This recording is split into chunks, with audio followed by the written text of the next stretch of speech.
बिहार की उस छोटी सी बस्ती में मानसून की बारिश आज कुछ ज्यादा ही बेरहम लग रही थी। रोहन अपने पुराने लकड़ी के दरवाजे की चौखट पर बैठा शून्य में ताक रहा था।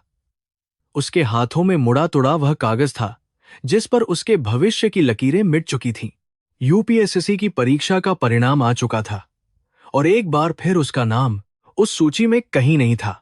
हवा में मिट्टी की सौंधी खुशबू के बजाय आज उसे अपनी नाकामयाबी की दुर्गंध महसूस हो रही थी, जो उसके अंतर्मन को बुरी तरह झकझोर रही थी। तभी अंदर के कमरे से मीरा बाहर आई। उसकी आंखों में वह चमक नहीं थी जो कभी प्यार के दिनों में हुआ करती थी। उसकी साड़ी के किनारे फटे हुए थे और उसके चेहरे पर छाई थकान अब नफरत में बदल चुकी थी। उसने रोहन के हाथ से वह कागज झपट लिया और उसे देखते ही उसकी चीख निकल गई। कमरे की दीवारों पर चिपके पुराने नक्शे और किताबें अब उसे किसी जेल की सलाखों की तरह लगने लगी थीं। उसकी आवाज में 7 साल की गरीबी और अभावों का तीखापन साफ झलक रहा था। तुमने फिर से मेरा सिर नीचा कर दिया है, रोहन। अब और कितनी बार मुझे इस समाज के तानों को सहना पड़ेगा। हमारे घर की छत टपक रही है और रसोई में राशन खत्म होने को है, लेकिन तुम्हें सिर्फ अपनी किताबों और सपनों की पड़ी है। मैंने सोचा था कि तुम कलेक्टर बनकर मेरी किस्मत बदल दोगे, पर तुम तो एक साधारण क्लर्क की परीक्षा भी पास नहीं कर सकते। मेरी सहेलियां रेशमी साड़ियां पहनती हैं और मैं यहां इस टूटी झोपड़ी में अपनी जवानी बर्बाद कर रही हूं। तुम्हारी यह खामोशी अब मुझे काटती है। रोहन ने कुछ नहीं कहा। उसकी आंखों में आंसू सूख चुके थे और हृदय पत्थर जैसा भारी हो गया था। उसे याद आया कि कैसे उसने रातों की नींद हराम कर दी थी, कैसे भूखे पेट रहकर उसने इतिहास और भूगोल के पन्ने पलटे थे, लेकिन किस्मत को शायद कुछ और ही मंजूर था और आज वह अपनी ही पत्नी की नजरों में गिर चुका था। समाज का दबाव और परिवार की उम्मीदें अब उसके गले का फंदा बनती जा रही थी। उसे अपनी शिक्षा और बुद्धिमत्ता पर संदेह होने लगा था, जो आज पूरी तरह निरर्थक साबित हुई थी। मीरा ने कमरे के कोने में रखे अपने पुराने संदूक को खोला और बेतरतीब ढंग से अपने कपड़े उसमें ठूंसने लगी। उसका भाई बाहर अपनी पुरानी जीप के साथ खड़ा था, जिसे उसने पहले ही संदेश भेजकर बुला लिया था। गांव के लोग खिड़कियों से झांक रहे थे और उनके बीच फुसफुसाहट का दौर शुरू हो गया था। हर कोई जान चुका था कि रोहन की नाकामयाबी ने एक हंसते खेलते घर की नींव हिला दी है। मीरा का चेहरा कठोर हो गया था, जैसे उसने अपने दिल के सारे कोमल जज्बात पत्थर की शिला के नीचे दबा दिए हों। तुम्हारे जैसे निकम्मे इंसान के साथ रहना मेरी सबसे बड़ी भूल थी। अब मैं अपने माता पिता के घर जा रही हूं, जहां कम से कम 2 वक्त की रोटी तो सुकून से मिलेगी। वे लोग सही कहते थे कि एक बेरोजगार विद्वान से बेहतर एक अनपढ़ अमीर आदमी होता है जो परिवार का पेट भर सके। रोहन की मां, वृद्धा विद्या, कमरे के एक कोने में खड़ी सिसक रही थी। उसने मीरा के पैर पकड़ने की कोशिश की, लेकिन मीरा ने झटके से खुद को छुड़ा लिया।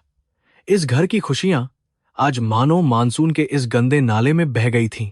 बाहर बारिश और तेज हो गई थी, मानो प्रकृति भी इस अलगाव पर अपना शोक व्यक्त कर रही हो। रोहन ने एक बार भी मीरा को रोकने की कोशिश नहीं की, क्योंकि उसे पता था कि खाली जेब और नाकामयाबी के पास कोई तर्क नहीं होता। मीरा जब दरवाजे से बाहर निकली तो उसने पीछे मुड़कर एक बार भी उस झोपड़ी को नहीं देखा जहां उसने अपनी शादी के शुरुआती दिन बिताए थे। जीप का शोर बारिश की आवाज में घुल गया और धूल भरे रास्ते पर सिर्फ कीचड़ के निशान रह गए। रोहन अब अकेला खड़ा था। विद्या ने अपने बेटे के कंधे पर हाथ रखा, लेकिन रोहन का शरीर बर्फ की तरह ठंडा पड़ चुका था। उसके दिमाग में मीरा के वे शब्द निकम्मा बार बार गूंज रहे थे, जो किसी जहरीले खंजर की तरह उसके सीने में उतर गए थे। वह जानता था कि आज से उसके जीवन का एक अध्याय समाप्त हो गया है, लेकिन अपमान की यह आग उसे अंदर ही अंदर जला रही थी। उसने अपनी फटी हुई किताबों की ओर देखा जो फर्श पर बिखरी पड़ी थीं। क्या ये ज्ञान की बातें उसे केवल गरीबी और जिल्लत देने के लिए थीं, या इनमें कोई शक्ति छिपी थी? गांव के मुखिया ठाकुर दिग्विजय सिंह अपनी हवेली की बालकनी से यह सब देख रहे थे और उनके चेहरे पर एक कुटिल मुस्कान थी। उन्होंने हमेशा से रोहन के परिवार को नीचा दिखाने का मौका ढूंढा था और आज वह मौका खुद चलकर उनके पास आया था। उन्होंने अपने मुनीम को आदेश दिया कि मीरा के पिता को कुछ आर्थिक मदद पहुंचाई जाए ताकि वह मीरा की दूसरी शादी का इंतजाम कर सके। वे चाहते थे कि रोहन इस अपमान के बोझ तले दबकर हमेशा के लिए इस गांव को छोड़ दे। सत्ता और पैसे का खेल अब शुरू हो चुका था। रात होते होते बारिश थम गई, लेकिन रोहन के मन का तूफान शांत होने का नाम नहीं ले रहा था। उसने अपनी मां की ओर देखा जो चूल्हा जलाने की कोशिश कर रही थी, लेकिन गीली लकड़ियों से सिर्फ धुआं निकल रहा था। उस धुएं में उसे अपना भविष्य भी धुंधला और काला दिखाई दे रहा था। उसने एक फैसला किया, एक ऐसा फैसला जो शायद उसकी जान ले लेता या उसे एक नया जन्म देता। उसने अपनी मां से कहा कि वह अब यहां और नहीं रह सकता। उसे अपनी किस्मत को फिर से लिखने के लिए शहर की भीड़ में खोना होगा। मां, मुझे दिल्ली जाना होगा। वहां कोचिंग और मेहनत के दम पर मैं एक आखिरी कोशिश करना चाहता हूं। मुझे बस आपके आशीर्वाद की जरूरत है। विद्या की आंखों में डर था, लेकिन उसने अपने बेटे की आंखों में एक नई चमक देखी जो पहले कभी नहीं थी।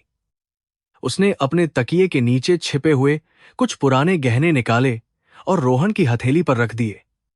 ये उसकी आखिरी जमा पूंजी थी जो उसने रोहन की शादी के लिए बचाकर रखी थी। उसने भारी मन से अपने कलेजे के टुकड़े को उस अनिश्चित सफर पर भेजने की तैयारी शुरू कर दी। अगली सुबह जब सूरज की पहली किरण ने गांव के कीचड़ भरे रास्तों को छुआ, रोहन अपना छोटा सा झोला लेकर बस स्टैंड की ओर चल पड़ा। उसने उस रास्ते पर चलते हुए एक बार भी पीछे मुड़कर नहीं देखा, क्योंकि उसे डर था कि उसकी ममतामयी मां का चेहरा उसे कमजोर कर देगा। रास्ते में उसे मीरा के घर का मोड़ दिखा, जहां से शहनाइयों की आवाज आने की आहट उसे सुनाई देने लगी थी। शायद उसकी जगह कोई और लेने की तैयारी में था। उसने अपनी मुट्ठियां भींची और अपने कदम और तेज कर दिए। लक्ष्य अब बहुत दूर था। बस के पुराने इंजन की आवाज और उसमें बैठे लोगों की बातचीत रोहन को एक अलग दुनिया का एहसास करा रही थी। वह खिड़की के पास बैठकर बाहर भागते हुए पेड़ों और खेतों को देख रहा था, जो उसके अतीत की तरह पीछे छूटते जा रहे थे। उसके पास बहुत कम पैसे थे और उससे भी कम उम्मीदें, लेकिन उसके सीने में जल रही प्रतिशोध की अग्नि उसे ईंधन दे रही थी। उसने तय किया था कि वह तब तक वापस नहीं लौटेगा जब तक कि वह निकम्मा शब्द को अपने नाम से पूरी तरह मिटा नहीं देता। दिल्ली अब उसका नया कुरुक्षेत्र था। मीरा अपने मायके के आलीशान दिखने वाले कमरे में बैठी थी, जहां नए कपड़ों की महक थी, लेकिन उसका मन अब भी अशांत था। उसके पिता ने उसे समझाया कि गरीबी एक बीमारी है और उसने उस बीमारी से पीछा छुड़ाकर सही फैसला किया है। उसे जल्द ही एक धनी व्यापारी से मिलवाया जाने वाला था जो उसके भविष्य को सुरक्षित कर सके। मीरा ने अपनी आंखों के आंसू पोंछ लिए और दर्पण में अपना चेहरा देखने लगी। उसने सोचा कि रोहन जैसे कमजोर इंसान के साथ उसकी जिंदगी कभी नहीं संवर सकती थी। उसने अपने अतीत को दफनाने का निश्चय किया। गांव की गलियों में अब रोहन की चर्चा कम होने लगी थी, क्योंकि लोगों को नए तमाशे मिल गए थे। ठाकुर दिग्विजय ने रोहन की जमीन के छोटे से टुकड़े पर कब्जा करने की योजना बना ली थी, क्योंकि उन्हें पता था कि वह गरीब लड़का कभी वापस नहीं आएगा। विद्या अब अकेले ही उस झोपड़ी में रहती थी। पड़ोसियों के ताने और गरीबी का सामना करते हुए वह रोज शाम को मंदिर की चौखट पर दिया जलाती और अपने बेटे की सफलता की प्रार्थना करती। उसे पूरा विश्वास था कि उसका बेटा एक दिन सूरज की तरह चमकेगा और समाज का अंधेरा दूर करेगा। दिल्ली की तंग गलियों और मुखर्जी नगर के शोर शराबे में रोहन ने अपने लिए एक छोटा सा कमरा ढूंढ लिया था। वहां की हवा में भी किताबों की खुशबू और प्रतियोगिता का तनाव घुला हुआ था। उसके साथ रहने वाले अन्य छात्र भी उसी की तरह सपनों के सौदागर थे, जो अपनी रातों की नींद बेचकर एक बेहतर कल की तलाश में थे। रोहन ने एक छोटे से ढाबे पर बर्तन धोने का काम शुरू किया ताकि वह अपनी पढ़ाई का खर्च उठा सके। उसका दिन किताबों में बीतता और रातें संघर्ष की आग में तपकर कुंदन बनने की प्रक्रिया में गुजरती थीं। समय अपनी गति से बीत रहा था और रोहन की मेहनत अब धीरे धीरे रंग लाने लगी थी।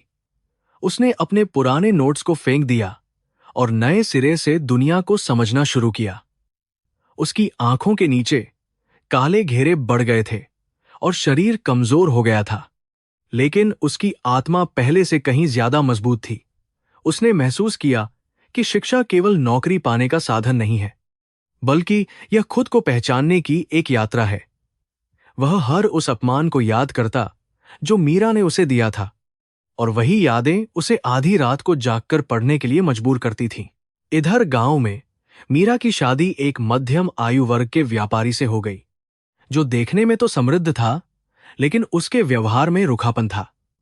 मीरा को जल्द ही पता चल गया कि उसने सोने के पिंजरे को चुना है, जहां उसे आराम तो था, लेकिन सम्मान की कमी थी। उसका पति उसे अपनी संपत्ति का एक हिस्सा मानता था और उसकी भावनाओं की उसे कोई कद्र नहीं थी। वह अक्सर रोहन की उस सादगी और निस्वार्थ प्रेम को याद करती, जिसे उसने तुच्छ समझकर ठुकरा दिया था। लेकिन अब पछताने का कोई फायदा नहीं था। समय की धारा बहुत आगे निकल गई थी। रोहन ने यूपीएससी की प्रारंभिक परीक्षा दी और इस बार उसे खुद पर पूरा भरोसा था। जब परिणाम आया तो उसका रोल नंबर सूची में चमक रहा था, जिससे उसके हौसलों को नई उड़ान मिली। उसने बिना किसी विश्राम के मुख्य परीक्षा की तैयारी शुरू कर दी, जहां उसे अपनी वैचारिक स्पष्टता और लेखन कौशल का प्रदर्शन करना था। उसकी मां के दिए हुए गहने अब उसकी सफलता की गारंटी बनने जा रहे थे। उसने अपने कमरे की दीवार पर बड़े अक्षरों में लिख रखा था कि सफलता सबसे बड़ा प्रतिशोध है। उसकी कलम अब उसकी तलवार बन चुकी थी, जो इतिहास लिखने वाली थी। बारिश का वही मौसम एक बार फिर लौट आया था, लेकिन इस बार रोहन के मन में वह उदासी नहीं थी। मुख्य परीक्षा के परिणाम वाले दिन उसके हाथ कांप रहे थे, लेकिन जब उसने अपना नाम देखा तो उसकी आंखों से खुशी के आंसू छलक पड़े। उसने तुरंत अपनी मां को फोन करने की कोशिश की, लेकिन गांव के नेटवर्क और गरीबी ने उसे रोक दिया। उसे पता था कि साक्षात्कार का पड़ाव अभी बाकी है, जो उसके व्यक्तित्व की असली परीक्षा होगी। उसने खुद को मानसिक रूप से तैयार किया और एक आत्मविश्वास से लबरेज व्यक्ति के रूप में खुद को ढालना शुरू किया। साक्षात्कार के कमरे में जब वह दाखिल हुआ तो बोर्ड के सदस्यों ने उसकी सादगी और गहराई को तुरंत भांप लिया। उन्होंने उससे उसके संघर्ष, गरीबी और उसके जीवन के सबसे कठिन क्षणों के बारे में सवाल पूछे। रोहन ने बिना किसी हिचकिचाहट के अपनी कहानी सुनाई, जिसमें न तो कोई बनावट थी और न ही कोई शिकायत। उसने बताया कि कैसे एक हार ने उसे जीत का सही अर्थ समझाया और कैसे अपमान ने उसे समाज की सेवा करने की प्रेरणा दी। बोर्ड के सदस्य उसके उत्तरों से प्रभावित हुए बिना नहीं रह सके और उन्हें एक सच्चा नेतृत्वकर्ता दिखाई दिया। अंतिम परिणाम घोषित होने की रात रोहन सो नहीं सका। वह पूरी रात अपनी किताबों के बीच बैठा रहा।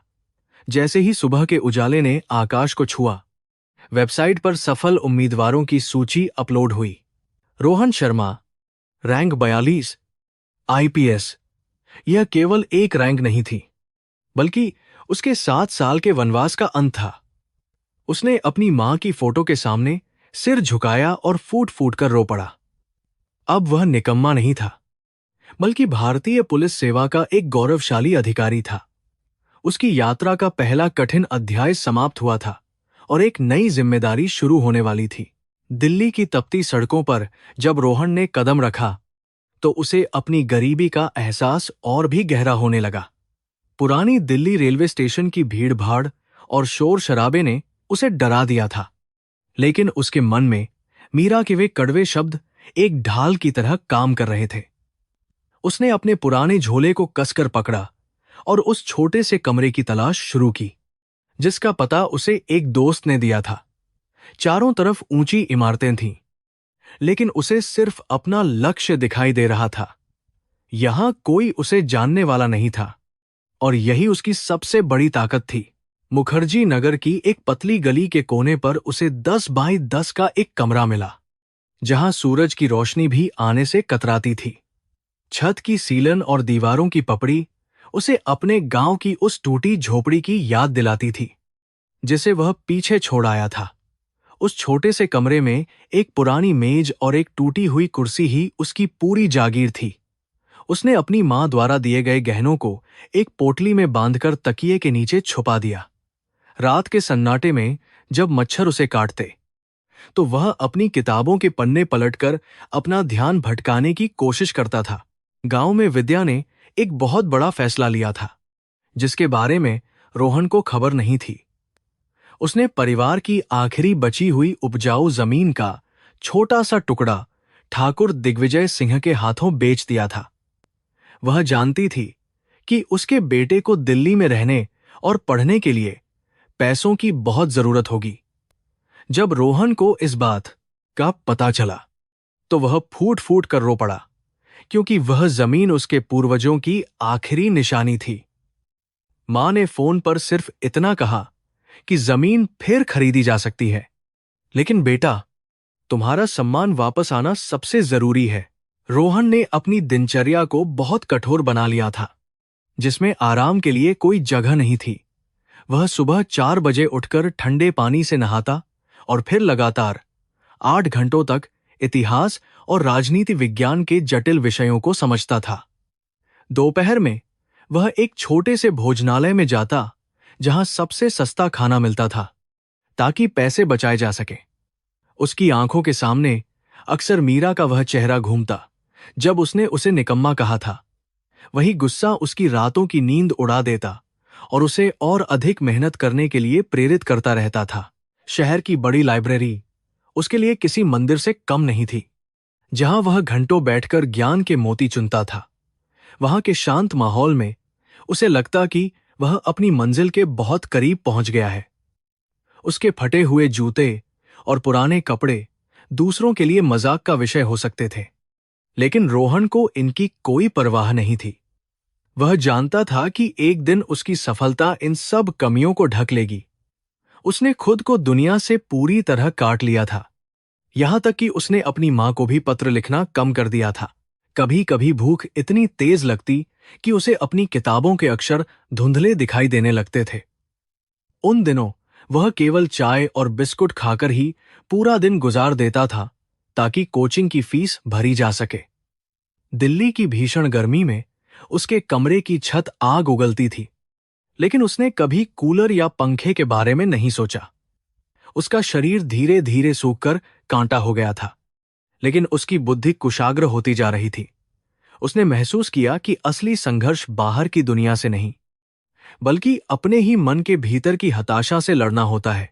कोचिंग संस्थान में होने वाले साप्ताहिक टेस्ट में जब उसके अंक कम आते, तो वह पूरी रात सो नहीं पाता था। वह अपनी गलतियों का बारीकी से विश्लेषण करता और उन्हें सुधारने के लिए दोगुनी मेहनत में जुट जाता था। उसके साथ ही छात्र अक्सर पार्टियों और सिनेमा की बातें करते, लेकिन रोहन के लिए सिर्फ अखबार और करंट अफेयर्स ही मनोरंजन थे। उसे पता था कि उसके पास हारने का कोई विकल्प नहीं है, क्योंकि पीछे मुड़ने पर सिर्फ अंधेरा और जिल्लत ही उसका इंतजार कर रही थी।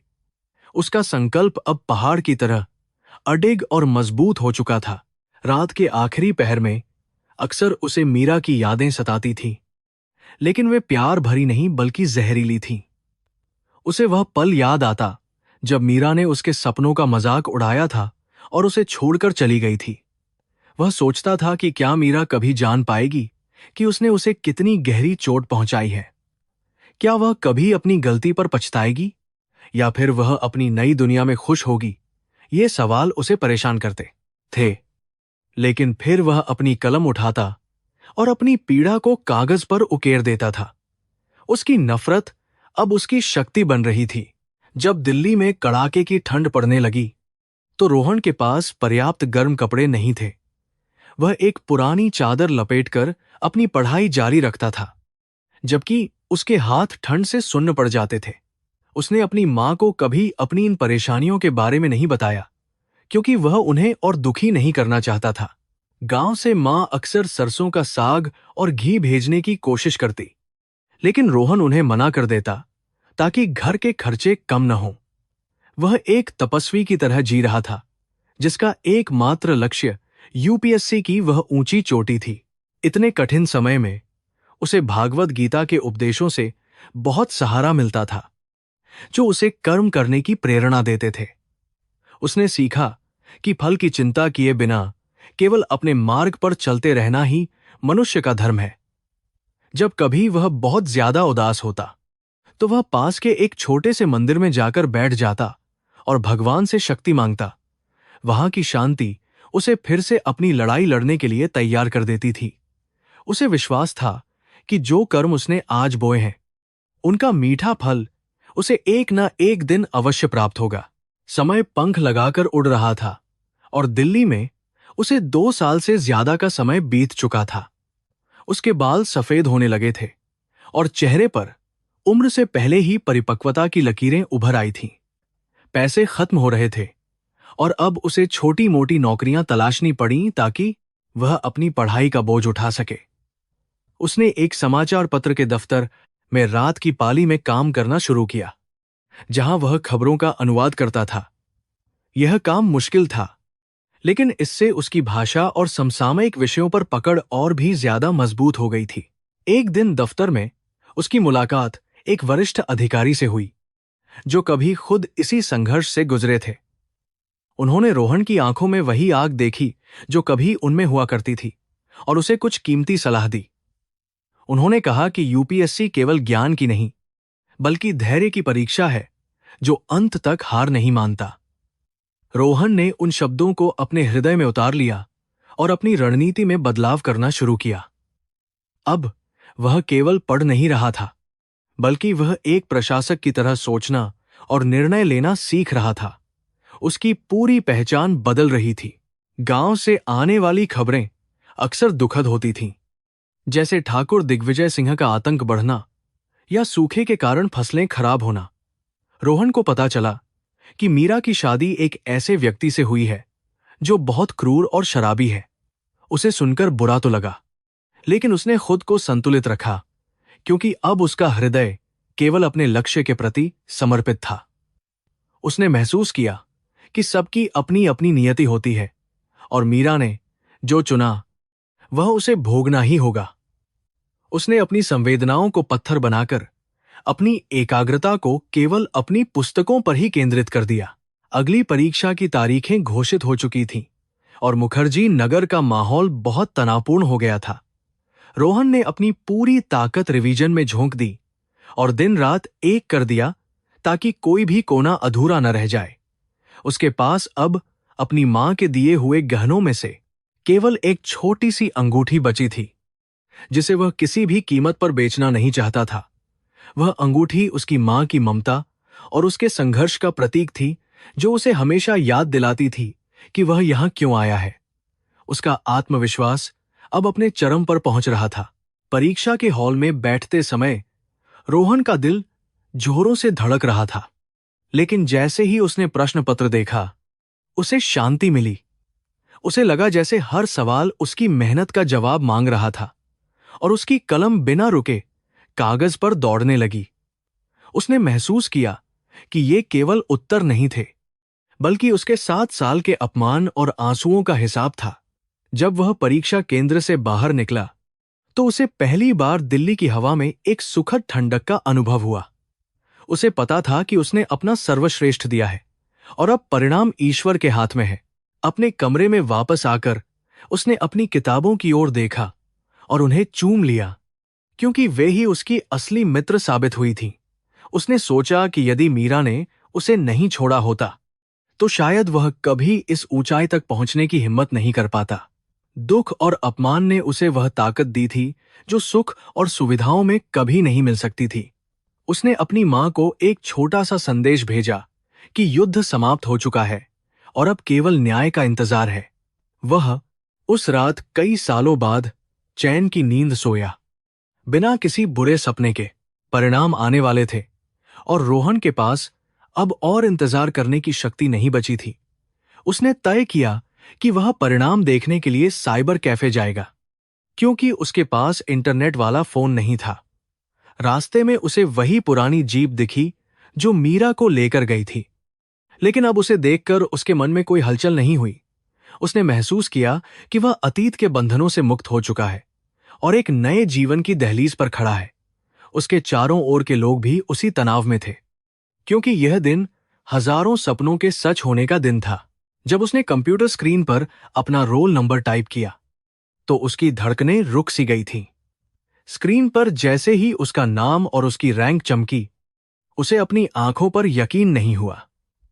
उसे भारतीय पुलिस सेवा आवंटित की गई थी, वह पद जिसका उसने सपना देखा था और जिसके लिए उसने अपना सब कुछ दांव पर लगा दिया था। पूरे कैफे में शोर मच गया, क्योंकि एक गरीब लड़के ने इतिहास रच दिया था। रोहन ने अपनी आंखें बंद की और अपनी मां के चरणों का स्मरण किया, जिनकी प्रार्थनाओं ने आज उसे इस मुकाम पर पहुंचाया था। उसने तुरंत अपने गांव के डाकिया को फोन किया और मां को यह खुशखबरी देने के लिए कहा। जब मां ने सुना कि उसका बेटा अब एक बड़ा पुलिस अधिकारी बन गया है, तो उसकी सिसकियां थमने का नाम नहीं ले रही थीं।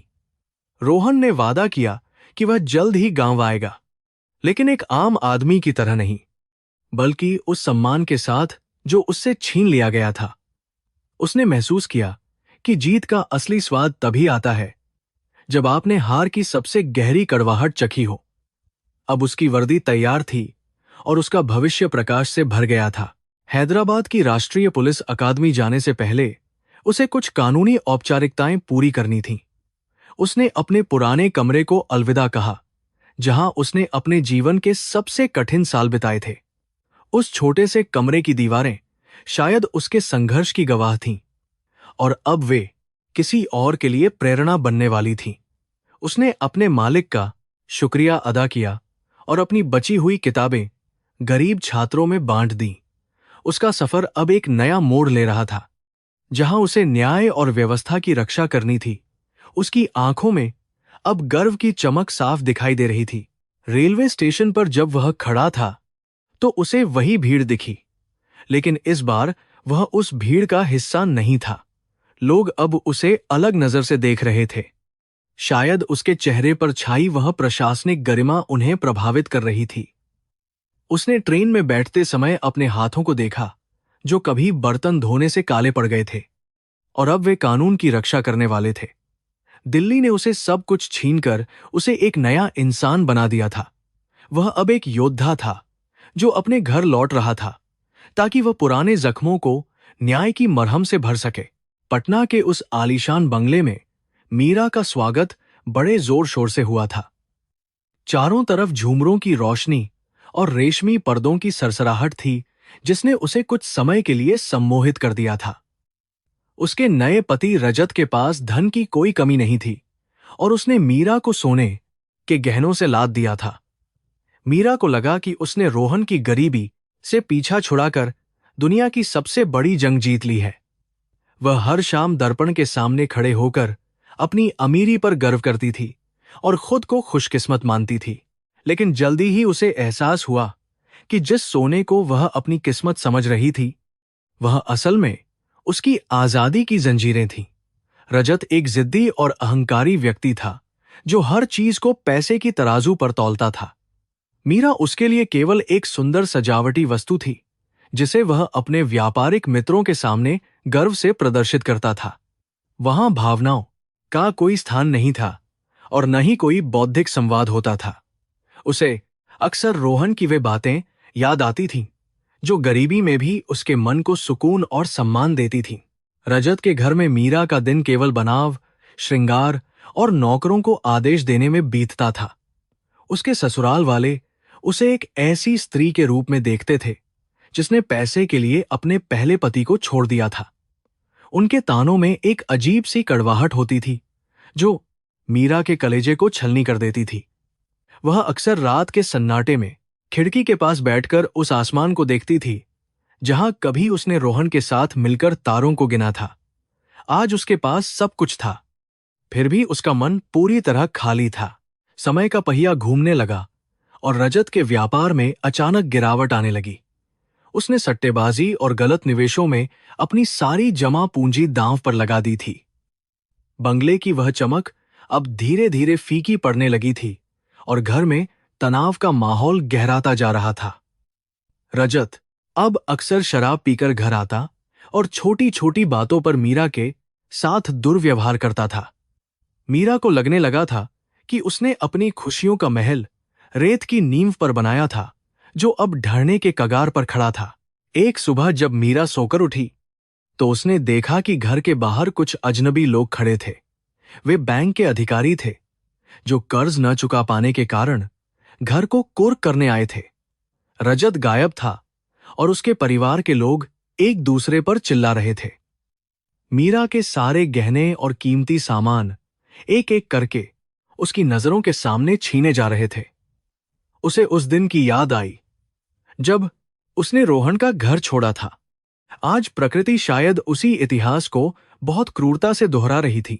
रजत का पता तब चला जब पुलिस ने उसकी लाश सड़क किनारे एक दुर्घटनाग्रस्त गाड़ी से निकाली। वह तनाव में गाड़ी चला रहा था और अपना संतुलन खो बैठा था। मीरा के लिए यह खबर किसी पहाड़ टूटने जैसा नहीं थी, बल्कि एक खामोश सुन्नता थी जिसने उसे जकड़ लिया था। उसके ससुराल वालों ने उसकी सांत्वना देने के बजाय उसे मनहूस करार दिया और सारी बर्बादी का जिम्मेदार ठहराया। उन्होंने मीरा को बिना किसी देरी के घर से बाहर निकल जाने का हुक्म दे दिया, जैसे वह कोई कचरा हो। बारिश की एक धुंधली शाम को मीरा अपने फटे हुए बैग के साथ सड़क पर खड़ी थी। उसके पास न रहने को घर था और न ही कोई सहारा देने वाला हाथ। उसने अपने मायके जाने की सोची, लेकिन वहां से खबर मिली कि उसके पिता का देहांत हो चुका है और उसके भाई उसे बोझ नहीं बनाना चाहते। समाज की वह वास्तविकता आज उसके सामने नग्न होकर खड़ी थी, जिसे उसने कभी अनदेखा कर दिया था। उसके रेशमी कपड़े अब कीचड़ में सने हुए थे और उसकी आंखों में केवल गहरा अंधकार था। शहर के बाहरी इलाके में एक पुरानी बस्ती थी जहां मजदूर और गरीब लोग रहते थे।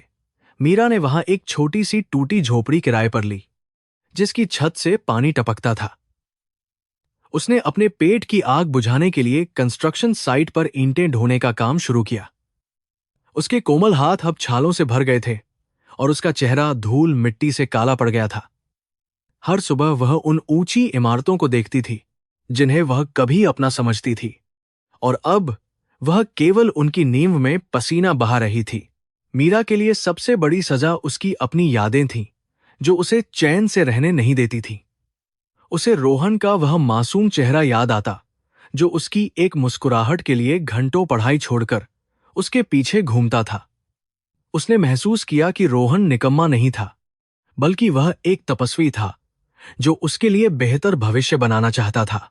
मीरा ने खुद को कभी माफ नहीं किया कि उसने एक सच्चे इंसान का दिल तोड़ा और केवल भौतिक सुखों के पीछे भागती रही। कर्मा का चक्र अब पूरी तरह घूम चुका था। बस्ती के लोग उसे एक रहस्यमयी औरत मानते थे, जो कभी किसी से बात नहीं करती थी। वह चुपचाप अपना काम करती और शाम को अपनी झोपड़ी में बैठकर रोहन की पुरानी फटी हुई किताबों के कुछ पन्ने पलटती, जो उसने याद के तौर पर छुपा रखे थे। भूख और बीमारी ने उसके लिए किताबों की भातकेत रहस्यमयी पति शरीर को जर्जर बना दिया था, लेकिन उसके मन में अब एक अजीब सा वैराग्य जन्म ले चुका था।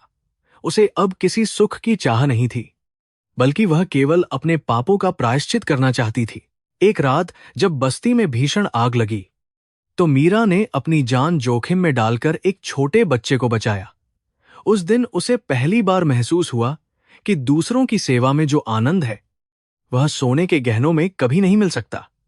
लोग उसे अब सम्मान की नजरों से देखने लगे थे, लेकिन मीरा को लगा कि यह सम्मान बहुत देर से आया है। उसने अपनी बची हुई जिंदगी को उसी बस्ती के लोगों के लिए समर्पित करने का मन बना लिया। उसे पता था कि उसका अतीत उसे कभी नहीं छोड़ेगा। समय बीतता गया और 7 साल का लंबा अरसा गुजर गया, लेकिन मीरा की स्थिति और भी दयनीय होती गई। वह अब चलने फिरने में भी असमर्थ महसूस करती थी, लेकिन काम करना उसकी मजबूरी थी। वह अक्सर उस रास्ते पर जाकर बैठ जाती जहां से शहर की बड़ी गाड़ियां गुजरती थीं। उसे उम्मीद थी कि शायद कभी उसे गांव की कोई खबर मिल जाए या उसे पता चले कि रोहन अब कैसा है। उसके दिल के किसी कोने में अब भी यह विश्वास था कि रोहन ने अपनी हार स्वीकार नहीं की होगी। मीरा को अब अक्सर बुखार रहने लगा था और उसकी झोपड़ी की हालत इतनी खराब थी कि वह कभी भी गिर सकती थी। उसने पड़ोस की एक महिला से सुना था कि जिले में एक नया पुलिस अधिकारी आने वाला है जो बहुत सख्त और ईमानदार है। मीरा ने उन बातों पर ज्यादा ध्यान नहीं दिया क्योंकि प्रशासन और कानून की दुनिया से उसका अब कोई वास्ता नहीं रहा था। वह केवल अपनी रोटी और अपनी बीमारी से लड़ रही थी। उसके चेहरे पर अब केवल झुर्रियां और पछतावे के गहरे निशान बाकी रह गए थे। उसने सुना था कि ठाकुर दिग्विजय सिंह अब और भी शक्तिशाली हो गए हैं और उन्होंने कई गरीबों की जमीन हड़प ली है। मीरा को रोहन की मां विद्या जी की चिंता सताने लगी थी, लेकिन वह इतनी मजबूर थी कि गांव वापस जाने की हिम्मत नहीं जुटा पा रही थी। उसने सोचा कि यदि वह वापस गई तो गांव वाले उसे और भी ज्यादा जलील करेंगे। उसने अपनी नियति को स्वीकार कर लिया था और वह उसी टूटी झोपड़ी में अपने अंतिम दिनों का इंतजार कर रही थी। मीरा की आंखों की रोशनी भी अब कम होने लगी थी, जिससे उसके लिए काम करना और भी मुश्किल हो गया था। एक शाम जब वह मजदूरी करके लौट रही थी तो उसने देखा कि पूरे शहर में पुलिस की गश्त बढ़ गई है। लोग कह रहे थे कि नया आईपीएस अधिकारी बहुत कड़क मिजाज का है और वह अपराधियों की जड़ें खोद रहा है। मीरा ने एक लंबी आह भरी और अपनी झोपड़ी का दरवाजा बंद कर लिया। उसे क्या पता था कि जिस अधिकारी की चर्चा हो रही है वह उसकी अपनी ही जिंदगी का हिस्सा था। अतीत की यादें अक्सर कड़वे घूंट की तरह उसके गले में अटक जाती थीं। उसे वह दिन याद आया जब उसने रोहन की किताबों को आग लगाने की धमकी दी थी। आज वही किताबें उसकी एकमात्र साथी थीं। वह सोचती थी कि क्या ईश्वर उसे एक मौका और देंगे कि वह रोहन से माफी मांग सके। लेकिन फिर वह अपनी फटी साड़ी और बिखरे बालों को देखती और सोचती कि रोहन जैसा महान व्यक्ति अब उसे पहचानना भी पसंद नहीं करेगा। उसकी आत्मा अब पूरी तरह टूट चुकी थी। एक दिन बस्ती के पास पुलिस की गाड़ियां रुकीं और सायरन की आवाज से पूरी जगह गूंज उठी। मीरा अपनी झोपड़ी के बाहर बैठी एक पुरानी थाली में सूखा खाना खा रही थी। उसने देखा कि कुछ सिपाही घरों की तलाशी ले रहे थे और अपराधियों की धरपकड़ कर रहे थे। मीरा को डर लगा कि कहीं उसे भी वहां से भगा न दिया जाए। वह चुपचाप अपनी झोपड़ी के अंदर चली गई और कोने में दुबक कर बैठ गई। उसका दिल जोर जोर से धड़क रहा था और उसे अपनी मौत करीब महसूस हो रही थी। उसी समय एक भारी जूतों की आवाज उसकी झोपड़ी के बाहर रुकी और एक गंभीर परछाई उसके दरवाजे पर पड़ी। मीरा ने धीरे से सिर उठाकर देखा, लेकिन तेज रोशनी के कारण उसे चेहरा साफ दिखाई नहीं दिया। वह व्यक्ति वर्दी में था और उसके कंधों पर चमकते हुए सितारे उसकी शक्ति का बखान कर रहे थे। मीरा को लगा कि शायद उसकी झोपड़ी को गिराने का आदेश आ गया है। वह कांपते हुए खड़ी हुई और अपने हाथ जोड़ लिए, बिना यह जाने कि सामने कौन खड़ा है। पुलिस अधिकारी ने कमरे के अंदर कदम रखा और चारों तरफ फैली गरीबी और दुर्गंध को महसूस किया। उसकी नजर कोने में पड़ी उन पुरानी किताबों पर गई जो मिट्टी में सनी हुई थीं।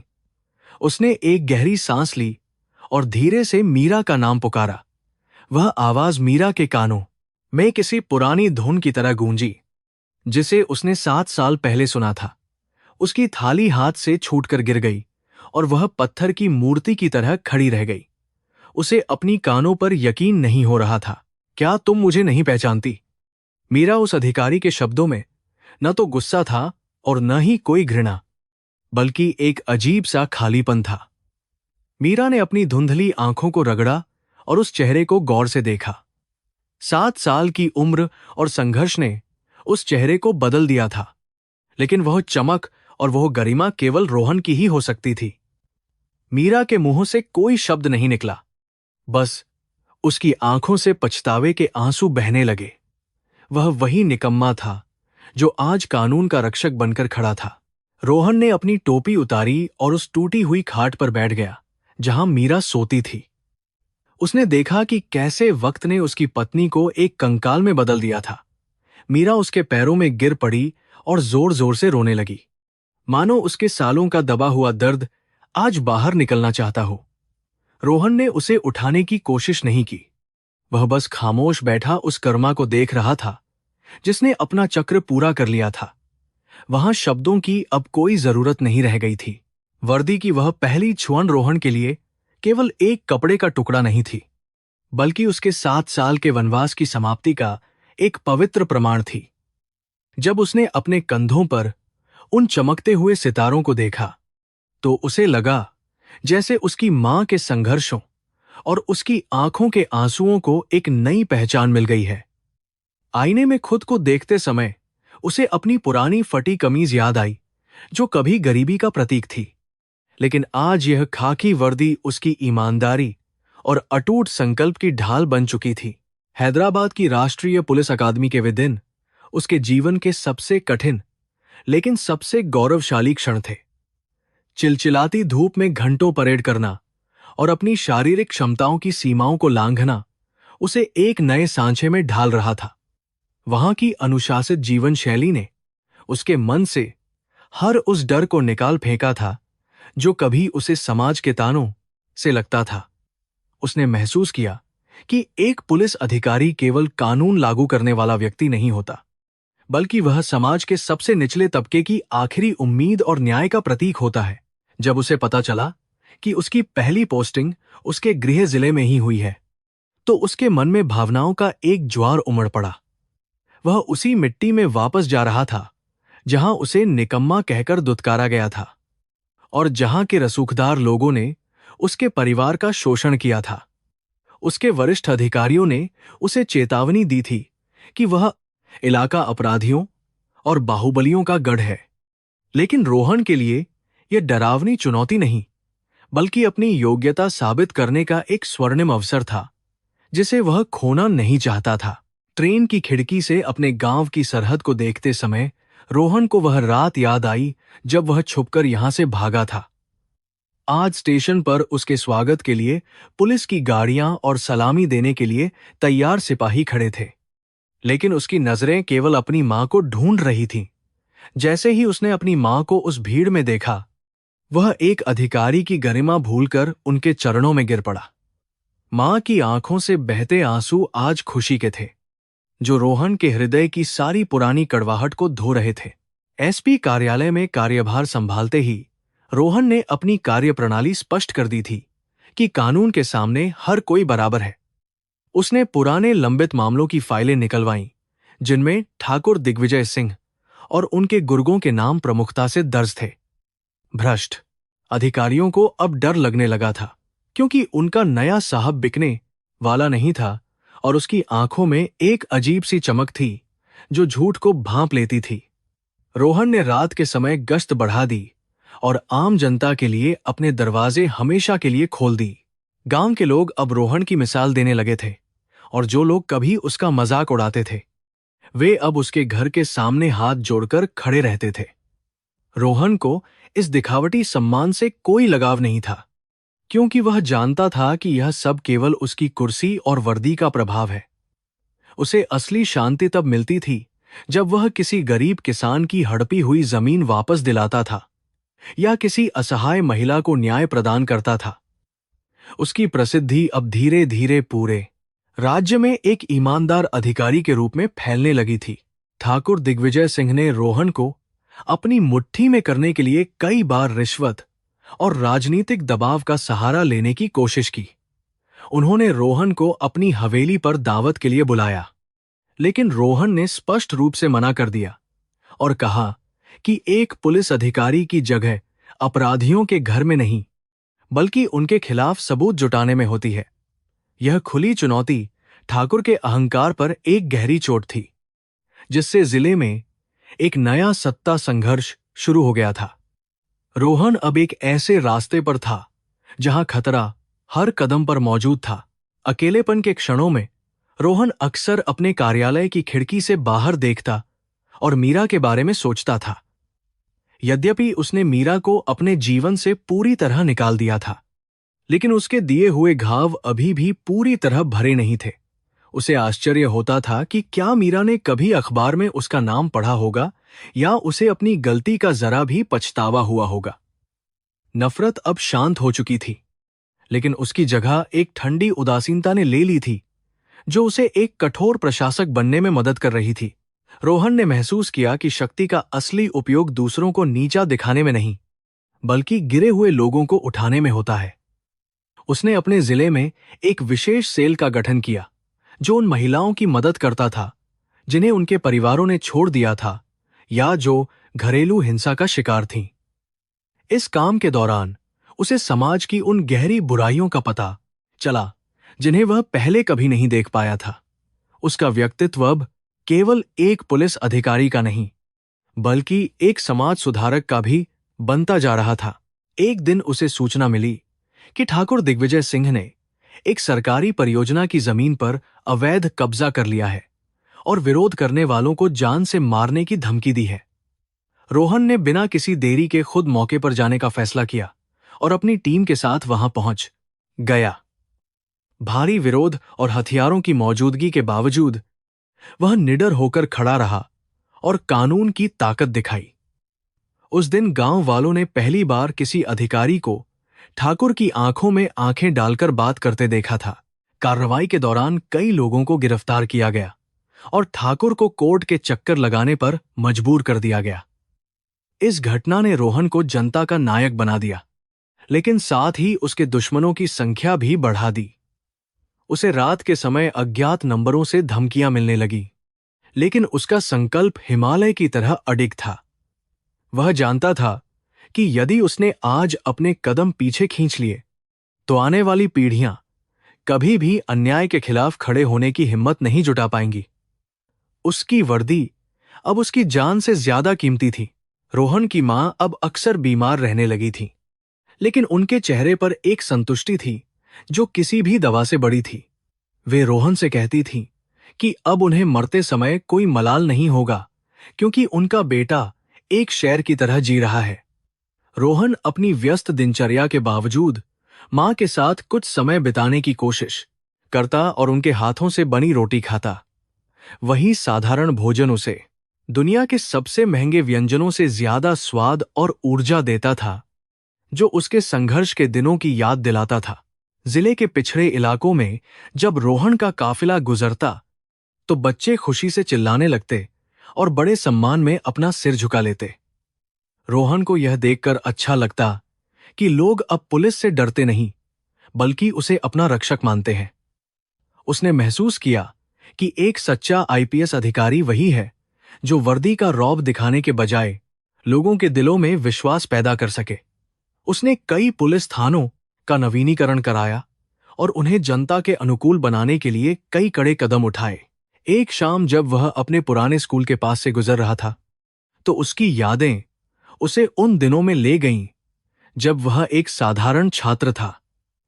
उसे याद आया कि कैसे वह और मीरा इसी रास्ते पर साथ चलते थे और बड़े बड़े सपने देखते थे। उन यादों ने उसके दिल के किसी कोने में एक हल्की सी टीस पैदा की, लेकिन उसने तुरंत खुद को संभाला। वह जानता था कि बीता हुआ समय कभी वापस नहीं आता और इंसान को हमेशा आगे की ओर देखना चाहिए। उसका वर्तमान उसके अतीत से कहीं ज्यादा महान और सार्थक था। ठाकुर दिग्विजय अब पूरी तरह बौखला गए थे और उन्होंने रोहन के खिलाफ एक बड़ी साजिश रचने की योजना बनाई।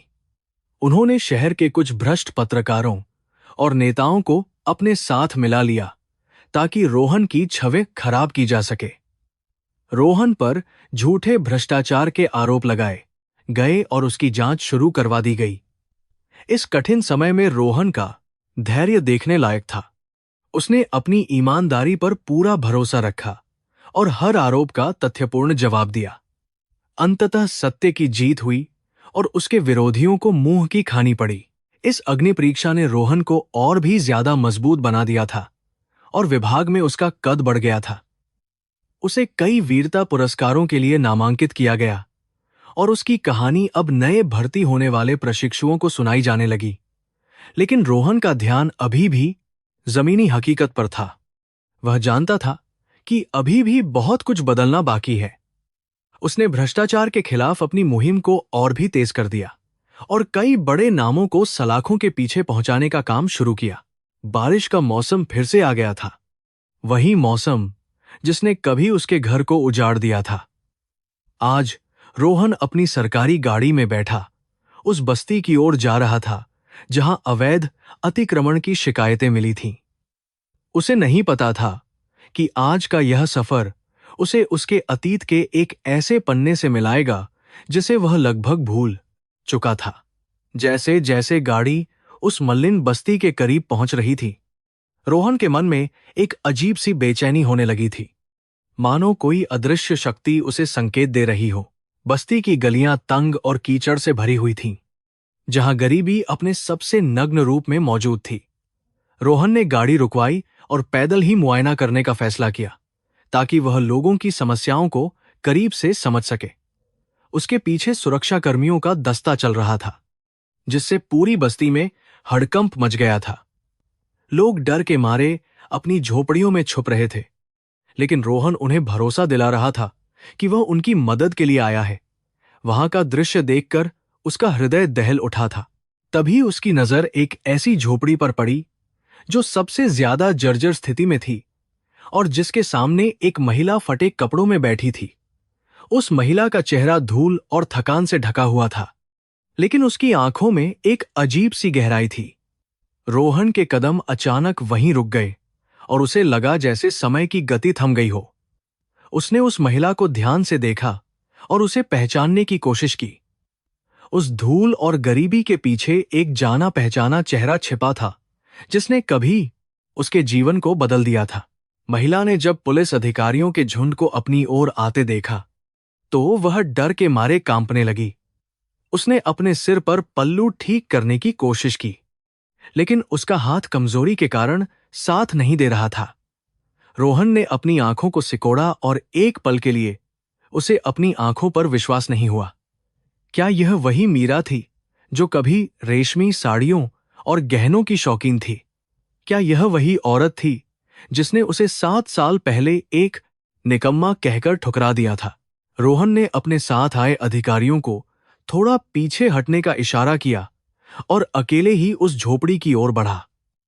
उसके मन में हजारों विचार एक साथ चल रहे थे। क्या उसे नफरत करनी चाहिए या दया दिखानी चाहिए? लेकिन जैसे जैसे वह करीब पहुंचा, उसके भीतर का पुलिस अधिकारी पीछे छूट गया और केवल एक इंसान रह गया। मीरा ने अब तक उसे नहीं पहचाना था। वह केवल एक ताकतवर वर्दी को देखकर डरी हुई थी। रोहन ने एक गहरी सांस ली और धीरे से उसका नाम पुकारा, जो उसके गले में 7 साल से अटका हुआ था। रोहन की सरकारी गाड़ी के ऊपर चमकती हुई नीली बत्ती उस अंधेरे रास्ते को चीरती हुई आगे बढ़ रही थी, जहां कभी वह धूल फांकता हुआ पैदल चला करता था। आज उसके साथ सुरक्षा कर्मियों का एक पूरा काफिला था और सायरन की गूंज पूरे इलाके को यह बता रही थी कि न्याय का रक्षक वापस आ गया है। खिड़की से बाहर देखते हुए रोहन के मन में पुरानी यादों का सैलाब उमड़ रहा था, जो उसे 7 साल पीछे ले जा रहा था। वह मिट्टी, वह हवा और वे लोग आज भी वैसे ही थे, लेकिन रोहन पूरी तरह बदल चुका था। गाड़ी जैसे ही गांव की मुख्य सड़क पर पहुंची, रोहन की नजरें उस पुराने बरगद के पेड़ पर ठिठक गईं, जिसके नीचे बैठकर उसने कभी बड़े बड़े सपने देखे थे। उसे याद आया कि कैसे गांव के रसूखदार लोग उसका मजाक उड़ाते थे और उसे एक असफल युवक मानकर उसकी उपेक्षा करते थे। आज वही लोग सड़क के किनारे खड़े होकर उसकी गाड़ी को सम्मान भरी नजरों से देख रहे थे, लेकिन रोहन के दिल में कोई अहंकार नहीं था। उसके सीने में केवल एक ही आग जल रही थी कि उसे इस समाज की सड़ी गली व्यवस्था को जड़ से उखाड़ फेंकना है। एसपी बंगले में प्रवेश करते ही उसे शाही स्वागत मिला, जहां नौकर चाकर उसके एक इशारे का इंतजार कर रहे थे। उस आलीशान कमरे के मखमली सोफे पर बैठते ही उसे अपनी मां की वह फटी हुई चटाई याद आई, जिस पर सोकर उसने अपनी रातें गुजारी थीं। रोहन ने तुरंत अपनी मां को फोन किया और उनका हालचाल जाना, क्योंकि उसके लिए असली सफलता उनकी आंखों की खुशी में ही छिपी थी। उसने तय किया कि वह अगले ही दिन अपने पुराने घर जाएगा और अपनी मां को इस नए सम्मान का साक्षी बनाएगा ताकि उनके पुराने जख्म भर सकें। अगली सुबह रोहन ने अपने कार्यालय में पहली फाइल ठाकुर दिग्विजय सिंह के खिलाफ खोली, जिसने जिले के हजारों गरीब किसानों की जमीन हड़प रखी थी। उसे पता था कि ठाकुर का प्रभाव केवल राजनीति तक ही सीमित नहीं है, बल्कि उसके पीछे अपराधियों का एक बड़ा गिरोह काम करता है। रोहन ने अपने मातहत अधिकारियों को स्पष्ट निर्देश दिए कि कोई भी दबाव स्वीकार नहीं किया जाएगा और कानून अपना काम पूरी निष्पक्षता से करेगा। इस खबर ने पूरे जिले के भ्रष्ट तंत्र में खलबली मचा दी थी, क्योंकि उन्हें पहली बार एक ऐसा अधिकारी मिला था जो झुकना नहीं जानता था। शहर के दूसरे कोने पर एक संकरी और बदबूदार गली के आखिर में बनी एक कच्ची झोपड़ी में मीरा अपनी जिंदगी की आखिरी सांसें गिन रही थी। उसके चेहरे की वह रंगत अब पीली पड़ चुकी थी और आंखों की चमक को गरीबी के काले घेरों ने ढक लिया था। उसे रह रहकर सूखी खांसी उठती थी, जिससे उसका पूरा शरीर कांप जाता था, लेकिन उसे सहारा देने वाला कोई नहीं था। मीरा ने कभी नहीं सोचा था कि एक दिन वह उसी शहर में एक गुमनाम भिखारी की तरह रहेगी, जहां उसने कभी रानी बनने के ख्वाब देखे थे। अपनी झोपड़ी के एक कोने में रखे मिट्टी के घड़े से पानी पीते समय मीरा की नजर जमीन पर पड़ी एक फटी हुई किताब पर गई। यह रोहन की वही पुरानी किताब थी जिसे वह कभी नफरत से दूर फेंक दिया करती थी, लेकिन आज वही उसकी सबसे कीमती चीज थी। उसे अपनी उस मूर्खता पर रोना आता था जब उसने रोहन के सच्चे प्यार और उसकी मेहनत को निकम्मा कहकर ठुकरा दिया था। उसने रजत के धन को अपना भाग्य समझा था, लेकिन उसे क्या पता था कि वह केवल एक चमकता हुआ धोखा था जिसने उसे पूरी तरह बर्बाद कर दिया। रोहन अपनी मां से मिलने गांव पहुंचा तो पूरे गांव में मेले जैसा माहौल हो गया था, लेकिन वह सीधे अपनी उसी पुरानी झोपड़ी में गया जहां उसकी मां रहती थी। मां ने उसे वर्दी में देखा तो उनकी आंखों से ममता की अविरल धारा बह निकली और उन्होंने अपने बेटे के माथे को चूम लिया। रोहन ने देखा कि घर की छत अभी भी वही पुरानी थी, जिसे उसने अब पक्का बनाने का निश्चय किया। उसने अपनी मां के हाथों से बनी खिचड़ी खाई और उसे महसूस हुआ कि दुनिया की सारी दौलत इस सुख के सामने फीकी है जो मां के प्यार में है। शाम को वापस लौटते समय रोहन को सूचना मिली कि शहर के किनारे स्थित एक अवैध बस्ती में कुछ अपराधी शरण लिए हुए हैं। उसने तुरंत अपनी टीम तैयार की और खुद उस इलाके की घेराबंदी करने का फैसला लिया ताकि कानून व्यवस्था को सुधारा जा सके। वह इलाका बहुत ही दयनीय था, जहां इंसानों से ज्यादा गंदगी का साम्राज्य था और बुनियादी सुविधाओं का नामोनिशान तक नहीं था। रोहन को यह देखकर बहुत दुख हुआ कि विकास के बड़े बड़े दावों के बीच समाज का एक बड़ा हिस्सा अभी भी नर्क जैसी परिस्थितियों में जीने को मजबूर है। जैसे ही रोहन के भारी जूतों की आवाज उस तंग गली में गूंजी, लोग अपने अपने दरवाजों के पीछे छुपने लगे, क्योंकि उन्हें पुलिस से हमेशा डर ही लगा रहता था। रोहन ने अपने सिपाहियों को निर्देश दिया कि वे किसी निर्दोष को परेशान न करें और केवल संदिग्धों की तलाशी लें। उसकी नजरें हर झोपड़ी को गौर से देख रही थीं, मानो वह वहां छिपे हुए सच को ढूंढने की कोशिश कर रहा हो। हवा में छाई सीलन और गरीबी की गंध ने उसे एक बार फिर अपने अतीत के उन दिनों की याद दिला दी जब वह भी इसी तरह संघर्ष कर रहा था। बस्ती के मध्य में पहुंचकर रोहन की गति धीमी हो गई, क्योंकि उसे एक अजीब सी बेचैनी महसूस होने लगी थी, जैसे कोई अदृश्य बंधन उसे अपनी ओर खींच रहा हो। उसने देखा कि सामने वाली झोपड़ी की छत पूरी तरह से टूट चुकी थी और अंदर से किसी के कराहने की आवाज आ रही थी।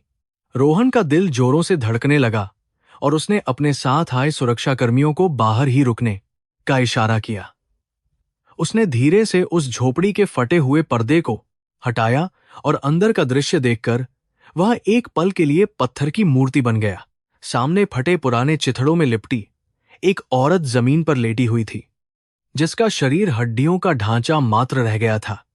उसकी बिखरी हुई लटों और मैली साड़ी को देखकर पहचानना मुश्किल था कि वह कभी किसी कुलीन परिवार की बहू रही होगी। रोहन ने जब उसके चेहरे की ओर गौर किया तो उसे वही नक्श दिखाई दिए जो कभी उसके सपनों का आधार थे, लेकिन अब वे पूरी तरह बिखर चुके थे। उसके मन में नफरत का एक गुब्बार उठा, लेकिन उस महिला की दयनीय स्थिति देखकर वह नफरत तुरंत करुणा और दुख में बदल गई, जो उसे भीतर तक झकझोर गई। उस झोपड़ी की दीवारों पर धूल जमी हुई थी और कोने में कुछ पुराने बर्तन पड़े थे जो शायद कई दिनों से खाली थे। रोहन को वह दिन याद आया जब मीरा ने उसे अपनी पसंद की रेशमी साड़ी न ला पाने के कारण हफ्तों तक बात नहीं की थी। आज वही मीरा एक फटे हुए टाट के टुकड़े पर लेटी हुई थी और उसकी आंखों में जिंदगी की कोई उम्मीद बाकी नहीं थी। नियति ने कैसा क्रूर मजाक किया था कि 7 साल पहले जो उसे छोड़कर गई थी, आज वह उसी के सामने एक लाचार भिखारी की तरह पड़ी हुई थी। रोहन का हाथ अपनी सर्विस रिवॉल्वर पर था, लेकिन उसकी उंगलियां कांप रही थीं, क्योंकि वह एक पुलिस अधिकारी और एक पूर्व पति के द्वंद्व में फंसा हुआ था। क्या उसे इस औरत की मदद करनी चाहिए जिसने उसकी मां को बेइज्जत किया था और उसे मरने के लिए अकेला छोड़ दिया था, या फिर उसे कानून का पालन करते हुए केवल अपना काम करके वहां से चले जाना चाहिए? लेकिन उसके भीतर की मानवता और उसकी मां के दिए हुए संस्कार उसे इस स्थिति में किसी को अकेला छोड़ने की अनुमति नहीं दे रहे थे, चाहे वह उसकी सबसे बड़ी दुश्मन ही क्यों ना हो। तभी मीरा ने अपनी कमजोर आंखें खोली और सामने खड़ी उस वर्दीधारी परछाई को देखा, जो उसे साक्षात मौत का फरिश्ता लग रही थी। उसने डर के मारे अपने हाथों से अपना मुंह ढक लिया और दीवार के कोने में दुबकने की कोशिश करने लगी, क्योंकि उसे लगा कि शायद पुलिस उसे वहां से भगाने आई है। उसे अंदाजा भी नहीं था कि उसके सामने खड़ा यह शक्तिशाली व्यक्ति वही रोहन है जिसे उसने 7 साल पहले अपनी ठोकर से दूर कर दिया था। मीरा की आंखों में केवल एक ही प्रार्थना थी कि उसे इस आखिरी ठिकाने से न निकाला जाए। रोहन ने अपनी आवाज को संयमित किया और भारी मन से एक कदम आगे बढ़ाया, जिससे उसके जूतों की आवाज उस शांत झोपड़ी में गूंज उठी। उसने देखा कि मीरा के हाथ पैर थर थर कांप रहे थे और उसके होंठ कुछ बुदबुदा रहे थे। शायद वह भगवान से अपनी मौत मांग रही थी। रोहन को उस पल अपनी सारी सफलता फीकी लगने लगी, क्योंकि वह देख रहा था कि जिस अहंकार ने मीरा को उससे दूर किया था, उसी ने आज उसे इस मोड़ पर ला खड़ा किया था। उसने महसूस किया कि कर्मा का न्याय किसी भी मानवीय कानून से कहीं ज्यादा कठोर और सटीक होता है। पूरे कमरे में एक भारी सन्नाटा छा गया था, जिसे केवल बाहर चल रही गाड़ियों के सायरन की आवाज ही तोड़ पा रही थी। रोहन ने अपनी टोपी उतारी और उसे मेज पर रख दिया, मानो वह अपनी सारी शक्ति और ओहदे को एक तरफ रखकर केवल एक पुराने परिचित के रूप में बात करना चाहता हो। उसकी आंखों में पछतावा नहीं था, बल्कि एक गहरा शोक था कि जिंदगी ने मीरा को इतना नीचे गिरा दिया था। उसने एक लंबी सांस ली और अपनी हिम्मत जुटाकर मीरा की ओर देखा, जो अब भी अपनी आंखें बंद किए हुए कांप रही थी। उसकी आंखों के सामने वह दृश्य घूमने लगा जब मीरा ने अपनी शादी की अंगूठी निकालकर फेंक दी थी और कहा था कि वह एक असफल इंसान के साथ अपनी जवानी बर्बाद नहीं करना चाहती। रोहन को वे सारी रातें याद आईं जब वह भूखे पेट सोता था और मीरा की विलासिता भरी जिंदगी की खबरें उसे और भी ज्यादा तोड़ देती थीं। लेकिन आज वह सारा क्रोध शांत हो चुका था और उसकी जगह एक ठंडी सहानुभूति ने ले ली थी। वह समझ गया था कि समय से बलवान कोई नहीं होता और ईश्वर सबका हिसाब एक ना एक दिन जरूर करता है। रोहन धीरे से मीरा के पास जमीन पर बैठ गया, जिससे उसके घुटनों के पास जमी धूल उसकी साफ सुथरी वर्दी पर लग गई, लेकिन उसे इसकी कोई परवाह नहीं थी। उसने देखा कि मीरा की सांसें उखड़ रही थीं और उसे तुरंत चिकित्सा सहायता की जरूरत थी, अन्यथा वह रात नहीं काट पाएगी। उसने अपने फोन से एम्बुलेंस को कॉल किया और अपने मातहत अधिकारियों को सूचित किया कि यहां एक आपातकालीन स्थिति है। मीरा ने जैसे ही रोहन शब्द सुना, उसने चौंककर अपनी आंखें खोलीं और उसकी नजरों में पहचान की एक हल्की सी लहर दौड़ गई जो बहुत दर्दनाक थी। मीरा ने अपनी धुंधली नजरों से उस चेहरे को पहचानने की कोशिश की जो अब बहुत परिपक्व और प्रभावशाली हो गया था। जब उसने देखा कि सामने खड़ा व्यक्ति कोई और नहीं बल्कि उसका वही पति है जिसे उसने अपमानित किया था, तो उसकी चीख निकल गई। वह अपने चेहरे को अपने दोनों हाथों से छुपाकर फूट फूट कर रोने लगी, क्योंकि वह इस जिल्लत और शर्मिंदगी को बर्दाश्त नहीं कर पा रही थी। उसे लग रहा था कि धरती फट जाए और वह उसमें समा जाए, क्योंकि रोहन के सामने इस हालत में होना उसकी सबसे बड़ी सजा थी। रोहन ने कुछ नहीं कहा, वह बस चुपचाप उसे रोते हुए देखता रहा, क्योंकि वह जानता था कि ये आंसू ही मीरा के दिल के बोझ को थोड़ा कम कर पाएंगे। उसे लगा कि उसकी सारी मेहनत और संघर्ष का असली फल आज उसे मिल गया है, न कि उस आईपीएस की पदवी में। उसने देखा कि मीरा की झोपड़ी के कोने में उसकी पुरानी डायरी पड़ी थी, जिसमें उसने कभी अपनी कविताएं लिखी थीं। उस डायरी के फटे हुए पन्ने इस बात के गवाह थे कि मीरा ने उसे भुलाया नहीं था, बल्कि वह अपनी यादों के पिंजरे में ही कैद होकर रह गई थी। बाहर एम्बुलेंस के सायरन की आवाज तेज होने लगी थी और पुलिसकर्मी अपनी पोजीशन ले रहे थे, लेकिन उस झोपड़ी के भीतर का समय जैसे थम गया था। रोहन ने अपनी रुमाल से मीरा के गालों पर जमी धूल को साफ किया, जो एक पुरानी संवेदना को जीवित कर रहा था। उसने तय किया कि वह मीरा को इस नर्क से बाहर निकालेगा, लेकिन एक पति के रूप में नहीं, बल्कि एक रक्षक के रूप में, जो समाज के हर गिरे हुए व्यक्ति को उठाने का संकल्प ले चुका था।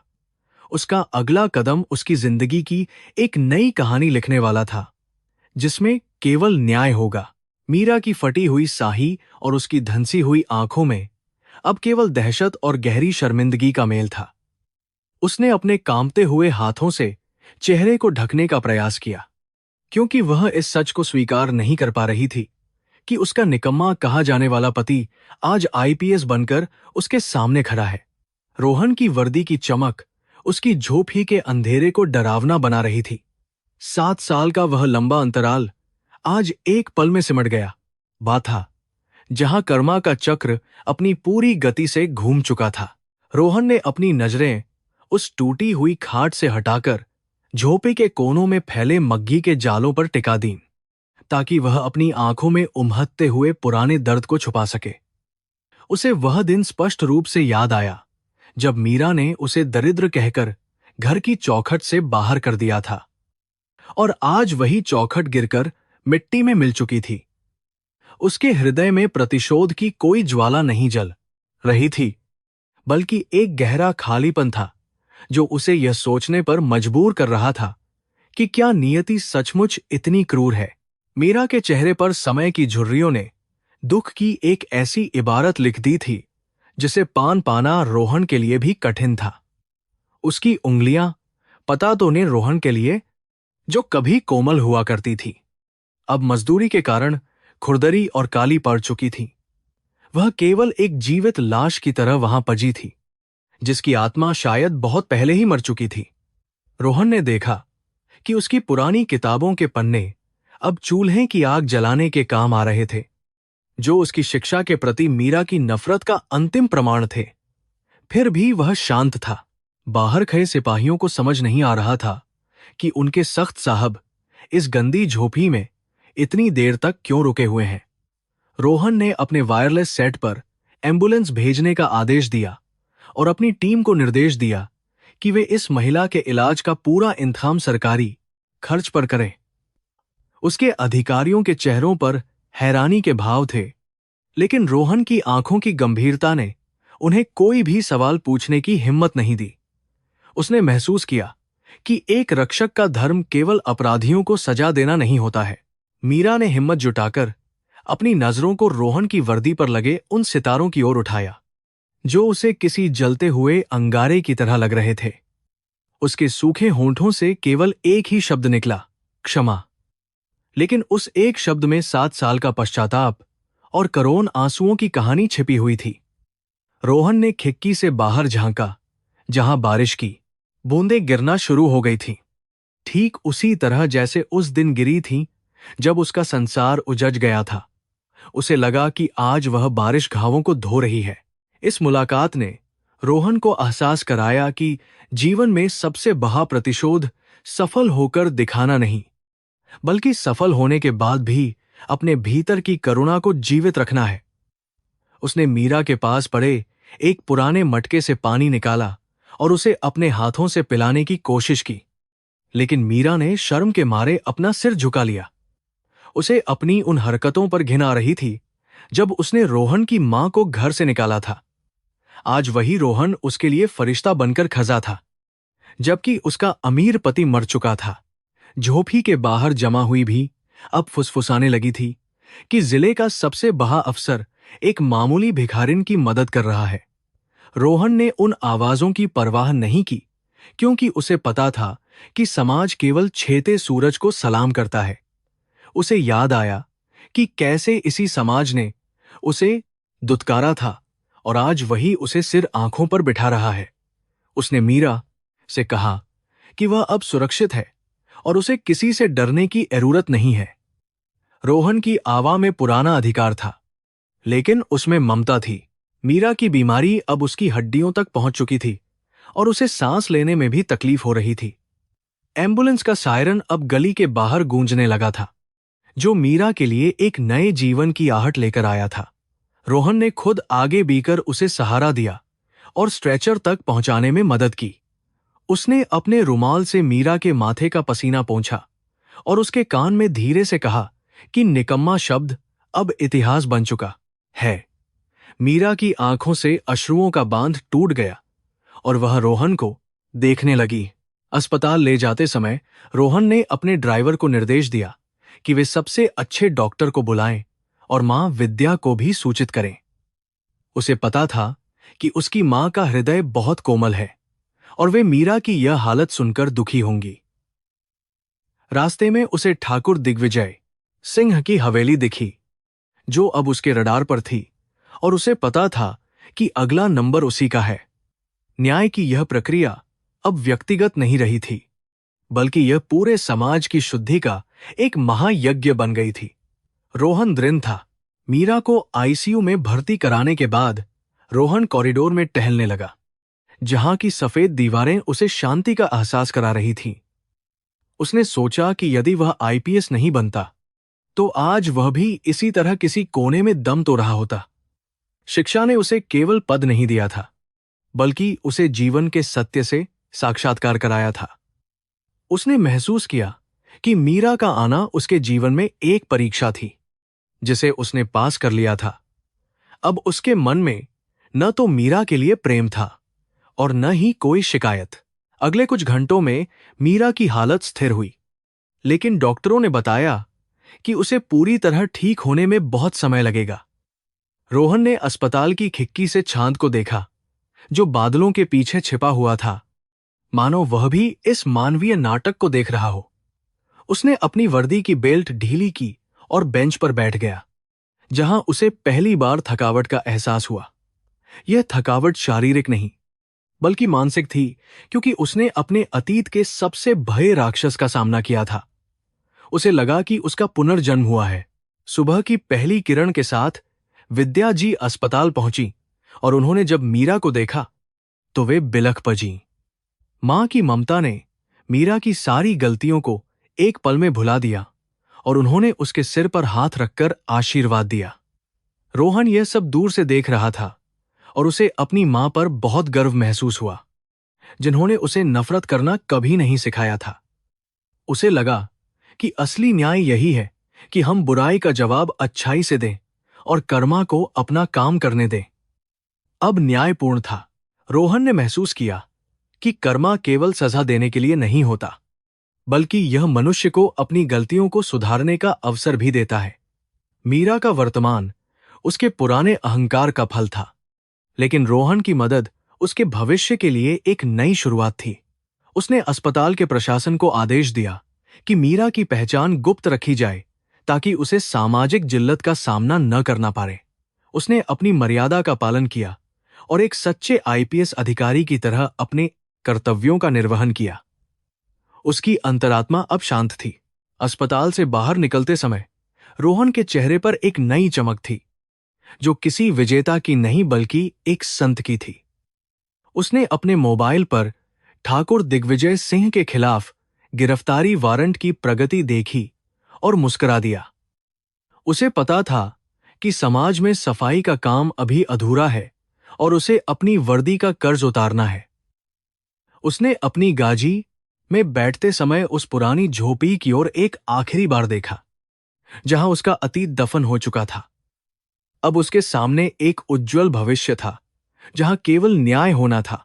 रास्ते में उसने एक छोटी सी दुकान पर रुककर चाय पी और आम लोगों की बातें सुनी, जो उसके काम की तारीफ कर रहे थे। उसे लगा कि यही उसका असली इनाम है, न कि वह बंगला या गाजियां। उसने अपनी मां द्वारा दिए गए उन संस्कारों को याद किया, जिन्होंने उसे भटकने नहीं दिया और उसे एक मजबूत इंसान बनाया। रोहन अब केवल एक पुलिस अफसर नहीं था, बल्कि वह उन लाखों युवाओं के लिए प्रेरणा बन चुका था जो गरीबी से ला रहे हैं। उसकी कहानी अब बिहार में अमर थी। जैसे ही वह अपने कार्यालय पहुंचा, उसने देखा कि ठाकुर के गुर्गों ने आत्मसमर्पण करने के लिए आवेदन दिया था। रोहन की सख्त कार्रवाई ने अपराधियों की कमर तोड़ी थी और लोग अब निडर होकर बाहर निकलने लगे थे। उसने अपनी मेज पर रखे भारत के संविधान को स्पर्श किया और अपनी शपथ को याद किया। उसे लगा कि आज उसने अपनी शपथ का पालन सच्चे अर्थों में किया है, जहां उसने राग और द्वेष से ऊपर उठकर निर्णय लिया था। उसकी कलम अब न्याय लिखने के लिए तैयार थी। शाम को वह एक बार फिर अस्पताल गया, जहां मीरा अब जाग चुकी थी और उसकी आंखों में पहचान की चमक सा थी। उसने रोहन की ओर हाथ बढ़ाया, लेकिन रोहन ने शालीनता से दूरी बनाए रखी और केवल उसके स्वास्थ्य के बारे में पूछा। यह दूरी कवाहट की नहीं, बल्कि उस गरिमा की थी जो एक अधिकारी और एक पूर्व पत्नी के बीच होनी चाहिए। मीरा समझ गई थी कि वह अब रोहन की जिंदगी का हिस्सा नहीं बन सकती, लेकिन उसका शुक्रगुजार होना ही अब उसका धर्म था। वह शांत थी। रोहन ने अस्पताल से निकलते समय नर्स को कुछ पैसे दिए, ताकि मीरा की हर छोटी जरूरत पूरी हो सके। उसने अपनी डायरी में लिखा कि इंसान की असली पहचान उसकी सफलता में नहीं, बल्कि उसकी दयालुता में होती है। उसे लगा कि मीरा का मिलना शायद उसके अहंकार को तोड़ने के लिए ईश्वर की एक योजना थी, ताकि वह एक संवेदनशील अफसर बन सके। अब वह किसी भी अपराधी के प्रति केवल घृणा नहीं रखता था, बल्कि वह उनके अपराध के पीछे के सामाजिक कारणों को भी समझने लगा था। जिले में अब शांति का माहौल था और रोहन का तबादला होने की चर्चाएं भी शुरू हो गई थीं, क्योंकि उसने बहुत कम समय में भले बदलाव किए थे। उसे पता था कि सरकारी नौकरी में कोई भी जगह स्थायी नहीं होती, लेकिन उसने जो प्रभाव छोड़ा था वह स्थायी था। मीरा अब धीरे धीरे स्वस्थ हो रही थी और मां विद्या ने तय किया था कि वे उसे अपने साथ गांव ले जाएंगी, ताकि वह एक नया जीवन शुरू कर सके। रोहन ने अपनी मां के इस फैसले का समर्थन किया। इस पूरे घटनाक्रम ने रोहन को एक ऐसा अनुभव दिया था जो उसे किसी भी प्रशिक्षण अकादमी में नहीं मिल सकता था।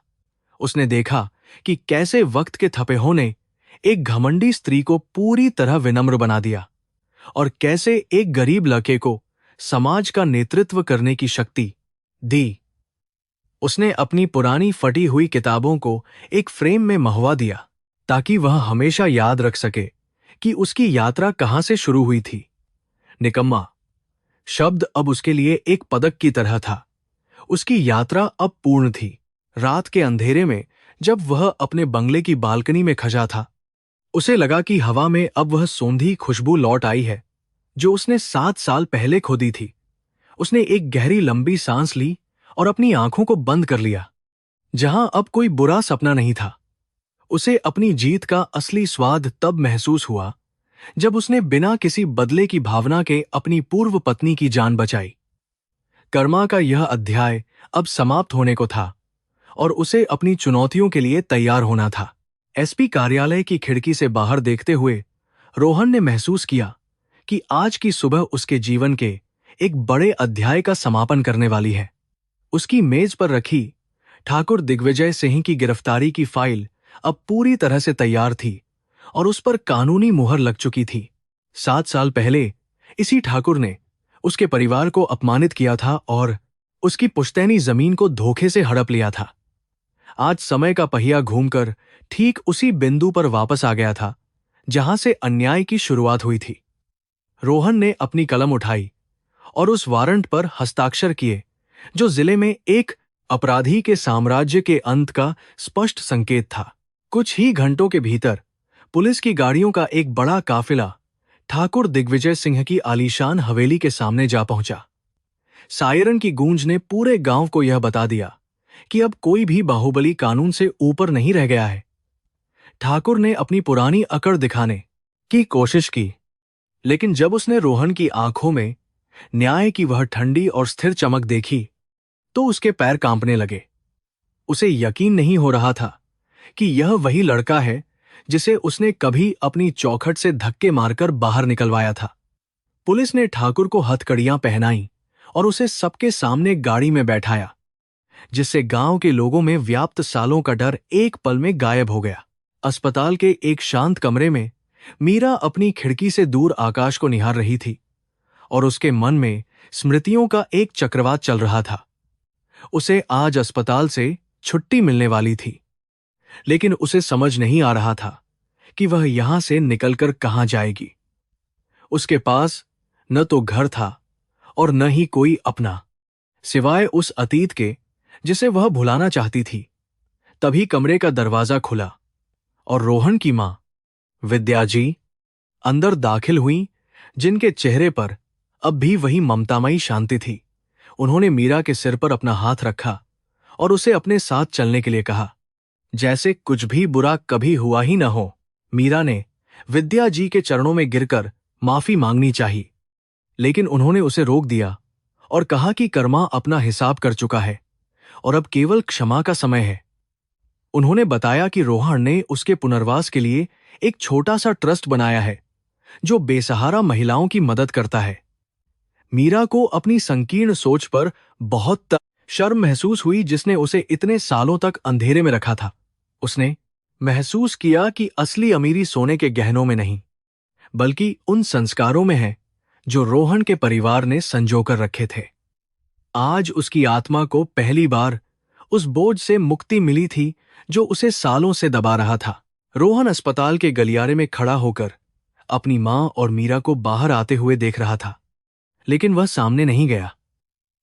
उसने अपनी वर्दी की गरिमा को बनाए रखा और एक मूक दर्शक की तरह उस दृश्य को देखता रहा जो उसकी व्यक्तिगत विजय का प्रतीक था। उसके लिए मीरा अब एक ऐसी स्त्री थी जिसे सहायता की आवश्यकता थी, न कि वह पत्नी जिसे उसने कभी चाहा था।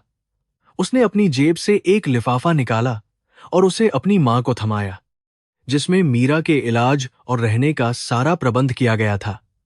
उसकी आंखों में अब कोई नफरत नहीं थी, बल्कि केवल एक प्रशासनिक शांत भाव था जो न्यायपूर्ण था। तभी रोहन के पास एक संदेश आया कि उसका तबादला राज्य मुख्यालय में एक उच्च पद पर कर दिया गया है। उसने अपनी टोपी ठीक की और अपने मातहत अधिकारियों को अंतिम निर्देश दिए ताकि ठाकुर के गिरोह का पूरी तरह सफाया किया जा सके। गांव के लोग बड़ी संख्या में सड़क पर जमा हो गए थे ताकि वे अपने उस नायक को विदा कर सकें जिसने उन्हें एक नई जिंदगी दी थी। रोहन की गाड़ी जब गांव की गलियों से गुजरी तो उसे वह पुरानी झोपड़ी दिखी जहां से उसका सफर शुरू हुआ था। उसे लगा कि वह निकम्मा शब्द अब उस मिट्टी में दफन हो गया है और उसकी जगह एक नई उम्मीद ने जन्म लिया है। मीरा अब गांव की उसी झोपड़ी के पास बने एक नए छोटे से मकान में रहने लगी थी जिसे विद्या जी ने संवारा था। उसने अपनी बची हुई जिंदगी को गांव के गरीब बच्चों को पढ़ाने के लिए समर्पित करने का निश्चय किया ताकि कोई और बच्चा निकम्मा न बने। वह रोज शाम को मंदिर की चौखट पर दिया जलाती और रोहन की लंबी उम्र और उसकी सफलता की कामना करती थी। उसने जान लिया था कि प्रेम का असली अर्थ पाना नहीं, बल्कि त्याग और सम्मान करना होता है। रोहन भले ही उसकी जिंदगी से दूर जा चुका था, लेकिन उसके दिए हुए सबक मीरा के लिए अब मार्गदर्शक बन गए थे। मुख्यालय पहुंचकर रोहन ने अपनी नई मेज पर वह पुरानी फटी हुई किताब रखी जो उसके संघर्ष के दिनों की एकमात्र साथी थी। उसे पता था कि पद और प्रतिष्ठा आती जाती रहती है, लेकिन जो चरित्र उसने गरीबी की आग में तपकर बनाया है, वह हमेशा उसके साथ रहेगा। कर्मा की इस कहानी ने उसे सिखाया था कि अपमान का सबसे अच्छा जवाब अपनी योग्यता को साबित करना है, न कि किसी को नीचा दिखाना। आज वह पूरी तरह से मुक्त था और उसके सामने एक विशाल आसमान था जहां उसे न्याय की नई इबारत लिखनी थी। बिहार की मिट्टी में अब रोहन शर्मा का नाम वीरता और न्याय का पर्याय बन चुका था। गांव के बच्चे अब रोहन की कहानी को एक लोक कथा की तरह सुनते थे और अपनी किताबों को बड़े चाव से पढ़ते थे। ठाकुर दिग्विजय सिंह जेल की सलाखों के पीछे अपनी करनी पर पछता रहे थे, जहां कानून का हर कोड़ा उनके पुराने पापों की याद दिला रहा था। समय ने सबको अपनी औकात दिखा दी थी और यह साबित कर दिया था कि कर्मा की लाठी में आवाज नहीं होती, पर चोट बहुत गहरी होती है। मीरा की झोपड़ी अब एक उजाले का केंद्र बन गई थी, जहां से भविष्य के नए सितारे निकलने की तैयारी कर रहे थे। जीवन का यह चक्र अब पूरी तरह से न्यायपूर्ण और सार्थक हो गया था। रात के सन्नाटे में जब रोहन अपनी बालकनी से चमकते हुए तारों को देखता, तो उसे अपनी मां की मुस्कुराहट याद आती थी। उसे पता था कि उसने न केवल अपनी जिंदगी बदली है, बल्कि समाज के उस नजरिए को भी बदला है जो गरीबी को एक अभिशाप मानता था। उसकी यात्रा अब उन तमाम लोगों के लिए एक मशाल थी जो मुश्किलों के सामने हार मान लेते हैं। निकम्मा शब्द अब उसके लिए एक पदक से कम नहीं था, जिसने उसे आईपीएस अधिकारी बनने की प्रेरणा दी थी। कर्मा का यह महाकाव्य अब शांति और आत्मसंतोष के साथ अपने अंतिम पड़ाव पर पहुंचकर हमेशा के लिए अमर हो गया था।